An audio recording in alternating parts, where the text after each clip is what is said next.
Well, our reporters Ziyanda and Mbali, Thethani, part of our team, of course, covering the march this morning. They're both back now, joining us in our Randburg studios. Good afternoon to you both.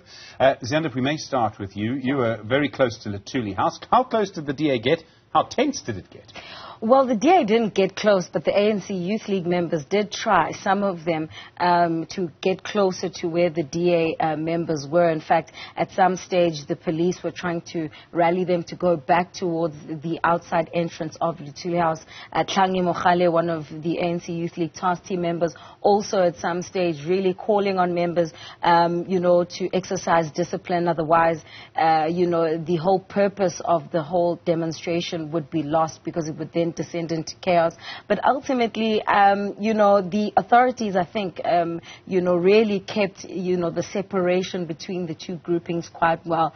The entire four corners were closed off, really, so that there was a very clear separation, even though, like I said, at some stage there was an attempt, to proceed to go collect a memorandum, which, of course, officially, Bulemabo was saying that there'd be no memorandum that will be collected by the ANC. Mbali, how hard did the DA try to get closer? I mean, this is obviously very contentious, very provocative to march on someone else's headquarters. Of course, Stephen, and you would remember that throughout the week they've been saying that we're definitely going to the doorstep of the ANC.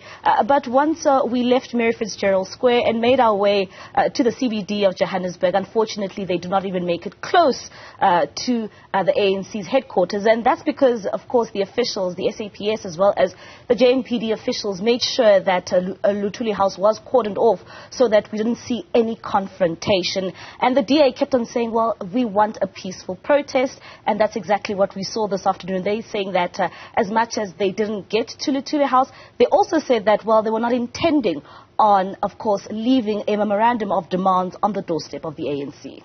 I mean, it is provocative. I mean, how does the DA justify doing this? I mean, it knows that there's going to be a strong reaction from the ANC, unless, of course, that's the point. And that's what we kept on asking. And, of course, John Steenhuisen there, while he was addressing the supporters and ordinary South Africans who joined the DA's protest and said that, well, we're not going to go to the union buildings, we're not going to go to Megawatt Park, we're going to go directly to the source of the problem. They are saying that the ANC is the source of the problem, saying that, when it comes to, of course, the cadre deployment policy of the ANC, the problems that we are facing today is because of the ANC and the decisions it's made.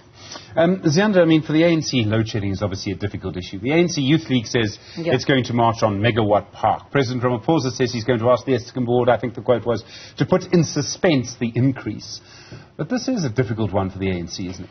So many layers to it. I mean, we can talk about the fact that the president has directly asked Eskom to put a suspense of that tariff hike. Some have criticized the president directly dealing with the board when, in fact, there's supposed to be a clear separation. There's also the layer of the internal politics of the ANC, where basically, the ANC Youth League are saying, why is the DA directing its frustrations only towards Minerals and Energy Minister Gwede Mantashe? What about Pravin Gordhan? He's actually the shareholder of Eskom, and so they described the DA as a racist organization that is targeting Gwede Mantashe, not focusing on Andre de Ruyter and the Eskom board. They say, thank goodness Andre de Ruyter will be leaving in March, but ultimately describing, as Mbali said, as cheap politicking on the part of the DA. And if you think about it, I think it ultimately boils down to having ministers who don't get along and how the party internally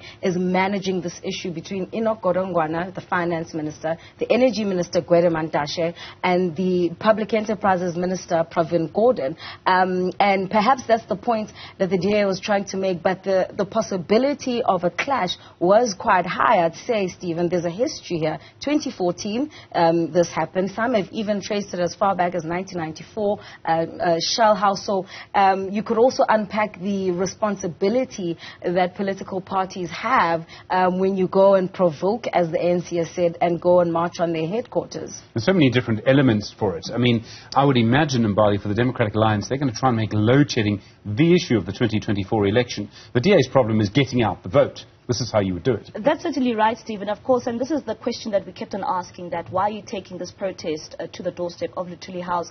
But at the same time, we know that it is a chance now and an opportunity for political parties to head on with their campaigns for 2024. And of course, one can say that it's quite clear what ticket the DA will be campaigning on. Of course, you know, we can still say that the energy problem in this country is really a big problem. Mbali, Thethani, Ziyanda, Ngcobo. I'm not a soothsayer, I don't have a crystal ball, but I'll predict that you're likely to be discussing the issue of load shedding, the Democratic Alliance and the ANC for quite some time. Thank you both very much indeed.